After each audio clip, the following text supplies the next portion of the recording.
हर शख्स के हिस्से में, हर शख्स के हिस्से में मेरे नबी पाक ने इज्जत लिखी, हर शख्स के हिस्से में। रसूल पाक ने वकार, रिश्तों को हुजूर ने इतना मजबूत कर दिया, इतना मजबूत कर दिया कि रिश्ते रिश्ते नहीं दर्द बन गए। माँ का नाम आता है तो आंखों में आंसू आ जाते हैं ना, माँ का नाम आता है तो दिल तड़पता है ना यार। ये इनकलाब है जो मिलाद वाले रसूल ने बर्पा किया। वरना हजरत तारिक इब्ने अब्दुल्ला कहते हैं मैं हुजूर के ऐलान नबुव्वत से पहले भी मक्के आया था। आप फरमाते मैंने एक बूढ़ी औरत को, एक नौजवान को गले में रस्सी डाल के घसीट के ले जाते देखा, तो मैंने उससे कहा कि ये क्या कर रहे हो, कौन है ये बीबी, क्या मसला है? तो वो कहने लगा जी मेरी अम्मा है, बूढ़ी हो गई है, किसी काम की नहीं रही, तो बेचने जा रहा हूँ, चलो किसी के बर्तन जब मांजेगी तो मेरे तो पास कुछ नफा आएगा ना बेचने। ये दास्तानें नहीं, अभी भी जिन लोगों की तबीयत सख्त होती है वो कत्ल नहीं कर देते माँ बाप को। वाकया सुनिए ना आपने कि अब्बा मेरे नाम जमीन नहीं कर रहा तो मार दिया। जब कलेजे सख्त होते हैं तो काम हो जाता है। एक तरफ वो मंजर था और एक तरफ ये मंजर है कि हजरत हलीमा सादिया रदी अल्लाह ताला अन्हा, उनका नाम नहीं है हजरत हलीमा का मुस्लिम शरीफ में, वो इमाम जुरकानी ने लिखा है, वरना मुस्लिम में ये रवायत अपने असल अंदाज में मौजूद है। हजरत अबू हुरैरा रदी अल्लाह ताला अन्हु फरमाते हैं कि जनाब हलीमा बूढ़ी औरत, सादी औरत। अगर आप कभी मुआशरती लिहाज से हजरत हलीमा का अंदाज देखेंगे ना, तवज्जो है मेरी बात पर, समझ आ रही है आप हजरात को?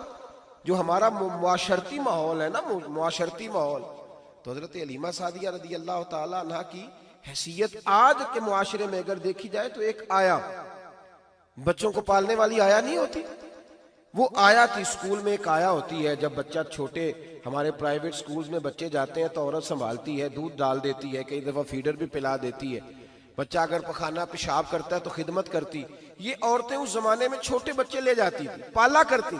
तू बता ना, दाई की, आया की, मैं मिसाल दे रहा हूं। और नर्स की क्या हैसियत है माशरे में। और हजरत हलीमा सादिया जब नबी पाक को वापस लेके आई थी तो चलो कुछ नहीं, लेकिन ना कुछ मुआवजा भी उन्हें हजरत अब्दुल मुत्तलिब ने अता किया था। जनाब आमना ने उन्हें कुछ, एक माना यह भी हो सकता था कि पैसे दे के ये काम कराया, माना हो सकता था। आज जो घर में अम्मा बर्तन धोती है उसकी क्या हैसियत होती है? वो तो बेचारी जिन बर्तनों को धो के हमें देती है, बाद में उन्हीं बर्तनों में हम उन्हें खाना खाने की इजाजत नहीं देते। लेकिन मेरे रसूल पाक ने रिश्तों को इज्जत दे दी, इस तरह की इज्जत दी, इस तरह की इज्जत दी कि जनाब हलीमा मस्जिद नबी का दरवाजा गुजरी ही थी कि हजरत अबू हुरैरा फरमाते हैं नबी पाक मिंबर पर उठ के खड़े हो गए। रसूल पाक खड़े हुए, नबी पाक। मैं कभी कभी ये रवायत देखता हूं तो मेरा दिल करता है मैं अपने आप से पूछूं, मेरा दिल करता है मैं अपने यारों दोस्तों खुतबा से, वाइजीन से, पीरों से, मशाइख से पूछूं कि तू भी बता, जब तू शागिर्दों को पढ़ा रहा होता है और तेरे अब्बा जी आते हैं तो तू कभी उठ के खड़ा हुआ है? अपने जैसे लोगों से, अच्छे उलमा की बात नहीं करता, कभी सवाल करो। ये बड़ा मुश्किल काम होता है, बड़ा मुश्किल कि आलिम दीन तकरीर कर रहा, वालिद आ जाए, बंदा उठ के खड़ा हो। लेकिन रसूल पाक ने इज्जतें दी, वकार दिया।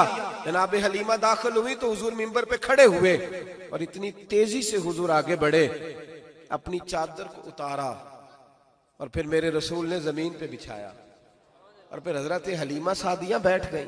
और जनाब अबू हुरैरा फरमाते जितनी देर नबी पाक उनके सामने बैठे रहे, अत्तहियात की हालत में बैठे रहे। हुजूर ने रिश्तों को वो वकार दिया, वो हुस्न दिया कि रिश्ते दर्द बन गए हैं।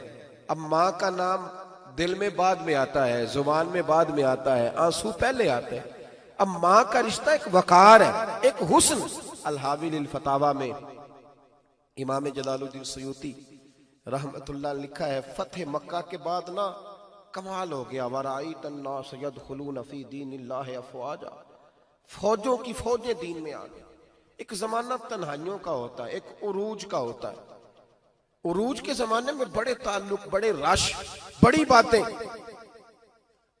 अब हाल ये था फतेह मक्का के बाद के पहले तो एक आध आदमी कलमा पढ़ता था, फौजों की फौजें आती। एक दिन ना नबी पाक नमाज पढ़ाने आए मस्जिद में। मेरे नबी पाक सल्लल्लाहु अलैहि वसल्लम जब मस्जिद में आए तो मस्जिद खचा खच भरी हुई, गलियां भी भरी, 10,000 के करीब लोग मदीने में जमा। हुजूर के पीछे नमाज पढ़ने के लिए। पढ़िए सल्लल्लाहु अलैहि वसल्लम। नबी पाक सल्लल्लाहु अलैहि वसल्लम तशरीफ लाए ना, जैसे ही मस्जिद में दाखिल हुए तो 10,000 का मजमा उठ के खड़ा हो गया। हमारे लिए लोग खड़े होते हैं तो हमारी आंखें पुरनम नहीं होती, बल्कि हम अपना हक समझते हैं। हम कहते हैं इनका बनता है खड़े होना। हालांकि भाई दुनिया सब के लिए खड़ी नहीं होती। जब कोई खड़ा हो ना तो नजर झुक जानी चाहिए और तेरे दिल में ख्याल आना चाहिए कि या अल्लाह मुझ पे रहम ही रखना, ऐ अल्लाह मेरी पर्दा पोशी करना, या अल्लाह ये तेरी दी हुई इज्जत है, मेहरबानी कर, खुफिया तदबीर से महफूज फरमा। कि हमें एहसास नहीं होता इल्ला माशाअल्लाह। अल्लाह के महबूब दाखिल हुए तो 10,000 का मजमा खड़ा हो गया। 10,000 आदमी खड़ा हो तो एक कैफ बनता है। तो मेरे जैसा आदमी तो वेस्टकोट सीधी करने लग जाता है ना कि बड़ी शान है जनाब, कॉलर ठीक कर लो, दस्तार सीधी कर लो, क्या बात। इतने लोग भी कभी किसी के गाड़े के पीछे भागे, लेकिन नबी पाक का अंदाज क्या था? रसूल पाक की आंखों में आंसू आ गए। 10,000 आदमी खड़ा हुआ, हुजूर रो पड़े और इतना रोए कि जनाब अबू हुरैरा रदी अल्लाह ताला अन्हु फरमाते हैं कि मैंने नबी पाक के सीने से आवाज निकलती देखी। जब आदमी ज्यादा रोता है तो सीने से आवाज आती। हुजूर रोए कि सीने से आवाज आई। आप फरमाते हैं फिर हुजूर ने आंसू पूछे, फिर नमाज मुकम्मल हुई। जब लोग चले गए तो हज़रत अबू बकर सिद्दीक उठ के करीब गए, कहा या रसूल अल्लाह सल्लल्लाहु अलैहि वसल्लम, आज कोई वजह नहीं थी रोने की, आप आए हैं और रोना शुरू कर दिया। तो मेरे महबूब फरमाने लगे, आज जब मैंने अपनी वो शानें देखी, वो मकाम देखा, तो मुझे अपनी अम्मा की याद आ गई, माँ की याद। रिश्तों को वो इज्जत दी, वो वकार दिया, वो हुस्न दिया। कहाँ नमाज के लिए लोगों का खड़ा होना और कहाँ अम्मा की बात छेड़ देना। मेरे हबीब फरमाने लगे, मुझे अपनी अम्मा आमिना की बात याद आई। मेरी माँ ने तो वो दौर देखा था जब वजूद पे कपड़े भी पूरे नहीं थे, दिल करता था आज अम्मा मौजूद होती, मैं नमाज पढ़ाने आता, अल्लाह अकबर कह के नियत बांधता, सुभानक अल्लाह के बाद सूरह फातिहा पढ़ता और सूरह फातिहा मुकम्मल पढ़ लेता कि मेरी अम्मा अम्ना को कोई काम याद आता। वो पर्दा सिरका के कहती, बेटा मोहम्मद मेरी बात तो सुनना। तो महबूब फरमाते, अल्लाह की इज्जत की कसम मैं नमाज छोड़ देता, पहले माँ की बात सुन के आता, मैं छोड़ देता नमाज। वकार दे दिया, वकार, वो हुस्न बख्शा, वो तवानाई बख्शी। कहते पहले तो हुजूर रो रहे थे ना, जब हुजूर ने वजाहत की तो फिर सारे रोने लग गए, फिर सब रोने लग गए। फिर अपना अपना दर्द, अपना अपना ज़ौक, अपना अपना शौक। क्यों नहीं तू माँ को इज्जत देता? क्यों नहीं तू चंद घड़ियां बाप को टाइम देता?